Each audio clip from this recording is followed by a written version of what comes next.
வணக்கம். சிவகார்த்திகேயன் தயாரிப்பில் PS வினோத்ராஜ் அவர்களுடைய கூழாங்கல் டைரக்டர் வினோத்ராஜ் சாருடைய டைரக்ஷனில் சூரி அவர்கள் அடுத்த ஆட்டம் போடுறது தான் இந்த கொட்டுக்காளி.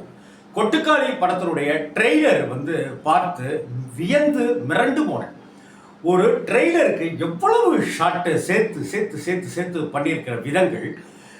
படன்னு ட்ரெய்லர் ஓட விடுவாங்க. அது மாதிரிலாம் ஓட விடாமல் நின்று நிதானித்து இந்த கதையின் போக்கு என்ன, இந்த கதையினுடைய கரு என்னங்கிறத ரொம்ப அழகாகவே டீட்டெயில்டாக PS வினோத்ராஜ் காமிச்சிருக்கார் அப்படின்னு தான் தோணுது.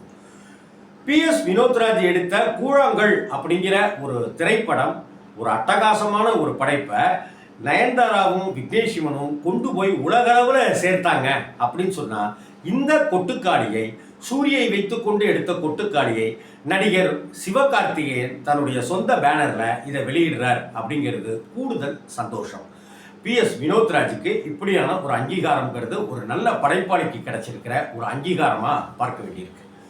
படத்தை அந்த ட்ரெய்லரை பார்த்துட்டு அந்த கட்டுக்குள்ளார இருக்கிற ஒரு சேவல், அதனுடைய பார்வை, அந்த ஹீரோயினுடைய பார்வை, அதுக்கப்புறம் ஒரு மோட்டர் சைக்கிள் சூரி ஓட்டிட்டு போகிறது, அதுக்கப்புறம் ஒரு ஆட்டோ, அதுக்கு பின்னாடி ஒரு பைக்கு, இப்படி அந்த பைக்கு ஆட்டோ பைக்கு அப்படிங்கிற மூணுமே ஒன்றா போகிற மாதிரியான ஒரு ஷாட்டு, ஒரு பாலத்தை கடக்கிற ஷாட்டு, நடுவில் சூரியோட வண்டியை நிப்பாட்டி ஒரு போலீஸ்காரர் பேசுவது, பேய் ஓட்ட போகிறோம், எங்கள் வீட்டில் இருக்கிற பொண்ணுக்கு பேய் பிடிச்சிருக்கு அப்படின்னு சொன்ன உடனே அடுத்த ஷாட்டில் இந்த லாரி ஆட்டோலலாம் கருப்பு கையில் ஒரு குஞ்சம் மாதிரி ஒன்று தொங்க விட்டுருப்பாங்க. அது படபடக்க அந்த ஆட்டோவில் இருக்கிற அந்த கருப்பு குஞ்சம் அந்த திருஷ்டிக்காக போட்டிருக்கிற கயிறு படபடக்க முன்னாடி போகிற வண்டியை காமிக்கிறது. அப்புறம் ஆட்டோவில் உட்காந்துக்கிட்டு முன்னாடி போகிற வண்டிகளை காமிக்கிறது. அப்புறம் ஒரு ஆட்டோ ஷாட்டை சைட்லேருந்து காமிச்சு அங்கே பின்னாடி உட்கார்ந்துருக்கிற ஒரு பெண்ணுடைய முகம் ஆட்டோவுடைய சைடு மிரரில் காமிக்கிறது, ஆட்டோவில் சூரிய உட்கார்ந்துருக்கிறது. இப்படின்னு ஒவ்வொரு ஷாட்டுகளுமே வியக்க வைக்கிற வகையிலையும் மிரட்டுகிற வகையிலையுமே இருக்கு. கிட்டத்தட்ட நான் எண்ணி பார்த்தேன், 59 ஷாட்டுகள் ஒரு ட்ரெய்லரில், 59 ஷாட்டுகள். ஆனால் அந்த ஷாட்ஸ் அத்தனையுமே நின்று நிதானித்து ரொம்ப அழகாக வருது. இந்த படத்தை இன்னொரு கூடுதலான வியந்து பார்த்த விஷயம் பிஜிஎம், பின்னணி இசை அப்படின்னு இந்த படத்தில் இல்லை. இந்த ட்ரெய்லரில் சேவல் சத்தமும், ஆட்டோ சத்தமும், பைக்கு சத்தமும், காற்றினுடைய சத்தமும், தண்ணீர் சலசலத்து ஓடுகிற சத்தமும் கேட்கறத தவிர வேற எந்த சத்தமும் இல்லை.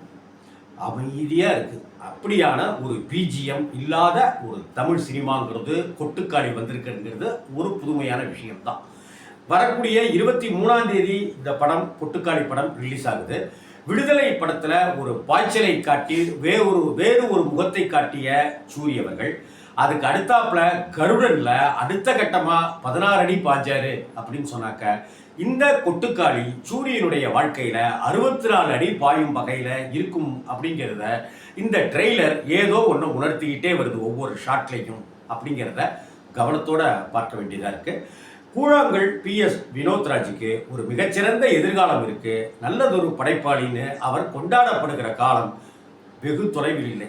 இன்னும் சொல்லப்போனால் கொட்டுக்காளிக்கு பிறகு PS வினோத்ராஜ் எல்லோராலும் கொண்டாடப்படுகிற டைரக்ஷன் PS வினோத்ராஜ் அப்படின்னு வந்தாலே மிகப்பெரிய கரவொலி கிடைக்கப் போகிற அளவுக்கு ஒரு உயரத்தை தொடப்போகிறார், ரசிகர்களால் கொண்டாடப்பட போகிறார் வினோத்ராஜுங்கிறது மட்டும் உறுதி. கொட்டுக்காளி ட்ரெய்லர் நீங்கள் பார்த்துட்டீங்களா? அந்த அனுபவங்களை கமெண்ட் பாக்ஸில் பதிவிடுங்க. இந்த வீடியோ பிடிச்சிருந்ததுன்னா லைக் பண்ணுங்கள், கமெண்ட் பண்ணுங்கள், ஷேர் பண்ணுங்கள், சப்ஸ்கிரைப் பண்ணுங்கள். வணக்கம்.